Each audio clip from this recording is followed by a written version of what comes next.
ආතසීකලාක් ආයතනයේ ප්‍රසම්පාදන සම්බන්ධව දින දෙකක වැඩමුළුවක් අපි පැවැත්වුවා. එහිදී විද්‍යුත් ප්‍රසම්පාදනය සම්බන්ධයෙන් රජයේ සියලුම ආයතන වලට අපි මේ ප්‍රසම්පාදන ක්‍රියාවලිය හඳුන්වා දීමට බලාපොරොත්තු වෙනවා. ඒ යටතේ තමයි මේ අද දින ප්‍රසම්පාදන වැඩමුළුවක් පවත්වන්නට යෙදුනේ. මේ පුහුණු වැඩමුළුවේදී අපි බලාපොරොත්තු වෙන්නේ රජයේ ආයතනවල shopping method එකේ සිදුවෙන ප්‍රසම්පාදන සම්බන්ධව දැනුවත් කිරීම සහ පුහුණුව ලබා දීම.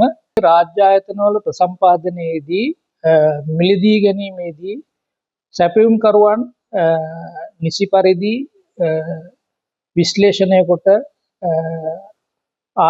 ආයතනයට අවශ්‍ය කරන නිවැරදි සැපයුම්කරුවන් තෝරා ගැනීම සඳහා සෝසිං ක්‍රියාවලිය සම්පූර්ණ විද්‍යුත් ක්‍රමයකට ආවරණය කිරීමයි. රාජ්‍ය ආයතන තුළ ප්‍රසම්පාදන ක්‍රියාවලිය විද්‍යුත් ක්‍රමයක් කරහා සිදු කිරීම සමග කාර්යක්ෂමතාව වැඩි දියුණු වන අතර ප්‍රසම්පාදනයේ සිදුවන අකාර්යක්ෂමතාවයන් අඩු කර නිවැරදි දත්ත මගින් නිවැරදි විනිශ්චයන්ට පැමිණීමේ නිවැරදි සැපයුම්කරුවන් සොයා ගැනීමේ හැකියාව ආයතනයට